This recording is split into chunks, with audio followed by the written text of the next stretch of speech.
Hi, Vancourt. Are you ready to hear Chapter 13 of Stella Diaz Has Something to Say? Here we go. Chapter 13. Ring, ring. It's Dad, yells Nick after he answers the phone. I run over. Really, I whisper. It's January, and we just spoke to him on Christmas.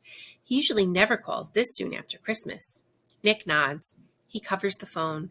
He's going to be in Chicago in a couple months for work. He also wants to know whether we got our Christmas presents. Our Christmas presents this year were more gloves and socks from Tio's store. Big surprise. Also, like usual, they look like nothing we'd ever wear, and they don't fit right. I put my ear to the phone and listen with Nick. Yes, we got our presents, says Nick. Good. I got to make sure my niños are warm. Then Dad says, you know I'd do anything for you guys. Nick rolls his eyes. Good thing we're not on video. When school starts back up after winter break, it's so cold, we actually end up using some of the new gloves and socks. Sadly, Jenny's not there. She has a cold, which means I have to eat lunch without her, and it's a little scary. I'm not really friends with anyone else, so I'm not sure where to sit. At lunchtime, I look around the cafeteria. My options are slim. I also know that I can't eat anywhere near Jessica. I scan the room, looking from table to table, searching for a friendly face. When I finally spot Lauren, who's reading another Nancy Drew book. Yes, I think. When I walk over, Lauren makes room for me without my even asking. I nod my head. This will be good, I think. We both like being quiet. To my surprise, though, Lauren is pretty chatty today. She asks, how's your ocean life project? It's good, I say. My drawings do look good. It's the presentation I'm worried about. I pause and look at Lauren. She looks so excited, like she has a secret she just wants to share. So I ask her, how is your project? I've been trying to ask more questions, as Jenny suggested. It's working some, especially with Lauren. She leans in. Well, my project is great. Don't tell anyone, but I'm going to bring in my uncle's parrot for the presentation. Miss Bell said it was okay. She sits up a little taller. That's really cool. She nods. Lauren looks so proud. I don't mean to, but I frowned for a split second. I don't know how Miss Bell could have agreed to this. It's simply not fair. A parrot can talk and sing. That's like presenting with a partner whom you know everyone will like. What am I going to do? I can't bring Poncho in. I love him, but he doesn't talk. Most people would get bored just watching him swim. Maybe I could be like the wizard in The Wizard of Oz and do my whole presentation from behind a curtain. Recess is much harder than lunch without Jenny. It's too cold to be outside, so recess is in the gym. It feels lonelier there because everyone is closer together than we would be on a playground. When Jenny is not there on a warm day, I can just hide underneath the slide. I decide to bring my notebook and pen to recess. I'm determined to figure out my presentation. So I sit on the bleachers and open the notebook to a blank page. I write presentation on top in big letters, and I underline it 3 times. I think, nada, nothing. Frustrated, I close the notebook. As I start looking around the gym, I see Jessica playing jump rope with a few of the girls. It looks like fun, but I feel too shy to ask to play, plus I don't want to deal with Jessica. Unfortunately, Jessica notices that I'm looking. She curls her lips. Stella staring. Maybe she's stupid, says Bridget. I bunch my fingers into little fists at my sides when I hear the word stupid. I can feel my heart pounding like drums in my chest. I feel hot, roja with anger. People can say I'm strange or different, but I am not stupid. I stand up without thinking and say in a loud voice, I'm not stupid.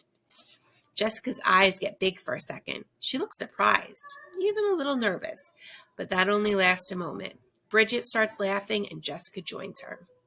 Thankfully, Stanley walks over with Ben and asks them if they want to play tag. Do you want to play, Stella? Stanley asks, turning to me. That's okay, Stanley, I say quietly, and I sit back down. If he'd asked if I wanted to play hide and seek, I might have said yes. I'm a really good hider, and today feels like a good hiding day. When I get home, I lie in the rug in the living room. Feeling alone is very tiring. I wish I could just move back to Mexico. Then I realized I wouldn't have been able to defend myself there like I did today. I would have just replied in English to some mean kid who was speaking Spanish. At least Jessica understood me. That's it. As soon as Mom gets home, I'm going to ask exactly how to say I'm not stupid in Spanish. Nick walks over to the computer, sits down, and turns it on. Rough day at school? He asks as he starts to play a video game. I sit next to him. Nick? Yep, he says. He's staring at the screen, so it feels a little easier to talk to him. Did you know we're aliens? He gets quiet. He pauses the game and looks at me. You know, that's not like aliens in outer space. You're not E.T. Yeah, I know that, but it still means we're different. Okay, yeah, it sounds bad, but it's not really. He opens a new window on the computer and types. Then he points to the screen. It's a very official government-looking website. See, here's the definition. Alien is an individual who is not a U.S. citizen or a U.S. national. I bite my lip and nod. Seeing that didn't really help. Nick gets another idea and types something else on the keyboard. A new window pops up. Look, and the word alien is derived from the Latin word alienus, which means stranger or foreign. I look at him. That doesn't make me feel better. Okay, so we're aliens. But you're not a weirdo. You're my sister, mi hermana. But then why do the kids at school say I'm weird? Today, one of them even said I was stupid, which is not the truth. I cross my arms. Nick's face looks sad. I never really told him before that the kids make fun of me sometimes. Sis, you're not stupid. You're the coolest, smartest, almost 9-year-old I know. You're just saying that, I say, looking at the ground. No, I'm not, he says, lifting up my chin. Plus, so-called aliens, he says, putting air quotes around aliens, are some of the smartest people. Albert Einstein was an alien. He was from Germany. He's pretty smart and cool, right? I nod.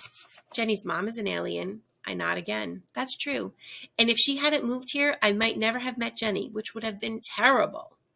Plus, I'm an alien and I'm the coolest, right? He says, putting his hand on his chest. I move my hand side to side.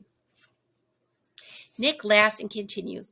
Aliens are just people from different places, and different places can be awesome.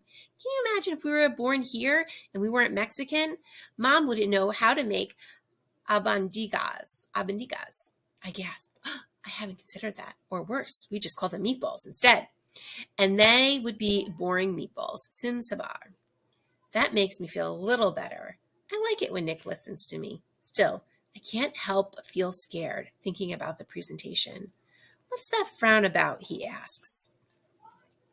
Nick is being so understanding that I just blurted out. I have to do a presentation with my FIST project. I have to speak for 5 whole minutes in front of the class. I'm nervous, I confess, dropping my head into my hands. I remember the first time I had to do that. It was scary. I look up. I can't even picture Nick being nervous. He's so good at school presentations. Once I saw him do a debate in front of the whole school. I have no idea what to do, I say, scratching my head. Well, first of all, we will practice. I sigh. Yeah, I know it sounds silly, but it helps. Then he pauses for a good minute. And maybe Mom can take us to the Shed Aquarium. The Shed Aquarium? Nick is the smartest. We've never been, but I've always wanted to go. It's all the way in downtown Chicago. It was the largest aquarium in the world for the longest time.